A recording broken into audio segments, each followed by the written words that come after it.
oppression of the Coptic Christians in Egypt is nothing new. Some people hope the recent revolution would improve things, but it didn't. In fact, the opposite has been true. Islamists are increasing their assault on Christians and churches. Here's a witness telling 60 Minutes about one of the attacks. They looted everything, from chairs to pews. They stole anything that could be carried. What they couldn't carry, they destroyed. How did they set the church on fire? They set the whole place on fire with Molotov cocktails and gasoline. And on their way out, the attackers left behind a calling card. Graffiti saying that Egypt is Islamic. All right, Greg, before the revolution, when the Muslim Brotherhood took over, Coptic Christians were pretty well protected by the former Egyptian leadership. Now we see this getting worse. That's just one attack. They've been attacked ever since the Muslim Brotherhood has actually fallen from power. And the Egyptian government recently declared them a terrorist organization. Maybe it's time that we do, too? Yeah, I'm beginning to question this whole religion of peace thing.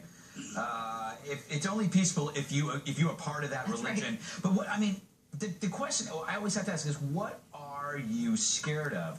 If your religion is so awesome, why are you threatened by other beliefs? It makes me think that they're incredibly insecure about their own beliefs, or else they wouldn't be murdering people. They're cowards. Mm-hmm. You know? Dana, President Obama has had many opportunities to address the Coptic Christians and the situation in Egypt when he addressed the nation recently about Syria, but he's done the opposite. So when he gave his big Cairo speech, he allowed the Muslim Brotherhood to be right there in the first or second row. They were not supposed to be there. Our government has sent those very expensive Abrams tanks over to Egypt when the Brotherhood was in power. And this administration has remained very quiet, in fact, going out of their way to say that they're actually moderate. Well, unfortunately, I don't think it even is just the problem for this administration. It's going back decades that Coptic Christians have been fleeing Egypt. But they do make up about 10% of the population in Egypt, and that's not an insignificant amount of the population.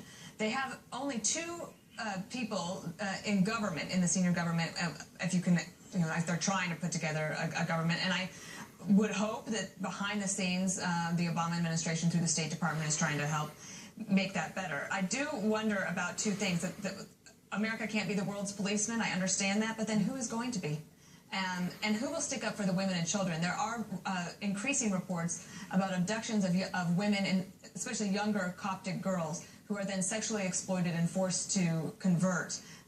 And someone needs to be standing in to protect them. I don't know if we can rely on the government to do that. Mm-hmm. That's the real war on women that they don't talk about. Eric, virtually every terrorist has passed through some sort of Muslim Brotherhood indoctrination. We've got Al-Qaeda from the Muslim Brotherhood. That's where they originated. Muhammad Atta was a member of the Muslim Brotherhood. Why did this administration then downplay the Muslim Brotherhood so much and say it's such a great thing when they were going to take over in Egypt? Sure, but I don't want to go there. I don't think it matters. Here's what matters. The Coptic Christians have been persecuted and discriminated against for decades. It's still going on. We really have to ask. We've done stories like this before. We always say, well, where's the Muslim community? Where's the outrage? Blah, blah, blah. But the bottom line is, it's great that 60 Minutes puts this up. It's great that we're talking about it. America needs to understand what's going on over there. And maybe at some point, moderate Muslims, if you're out there, you step up and say, stop. It's not happening to Muslims in America. It shouldn't happen to Christians in other countries. There are countries that we recognize as democracies. What do you think, Bob? I think it's one of the more outrageous, disgraceful, disgusting displays of anti-Christianity I've seen anywhere. It's been going on for 1,000 years. The Coptics were there before the Muslims were there. In fact, they used to call Egypt Copt. And not only that, it's not just churches. They're doing this to businesses, they're doing it to schools, they're doing it to people on the streets, and there's this on top of the military saying, oh, we're going to defend the Coptics. And what happens now? The courts now have made decisions where they took some Coptics where a Muslim was killed and they gave them life sentences, and yet 5 Muslim Christians were killed and they gave nothing to anybody. They didn't try to prosecute it. It is selective. It is anti-Christian. It is perpetrated by the Muslims. It's perpetrated by radical Muslims. And the Egyptian judiciary are cowards. They stand up and they're afraid to give a hard penalty against the Muslims. And I'll tell you one thing, and Eric's right, we don't do that here. And some people may think they should do it here. But you ought to stop doing it. You're tired of it.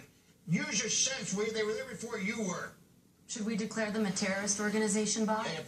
Who, the Egyptians? Yeah, anybody who participates in that ought to be done what Muhammad said. Put their head on a chopping block. The government of Egypt designated by the way, them. I had other things to say, but I didn't have much time. No, I love when you go off like this. The interim government of Egypt considers them a terror organization. Why don't we? Why doesn't the United States? Well, here's the problem.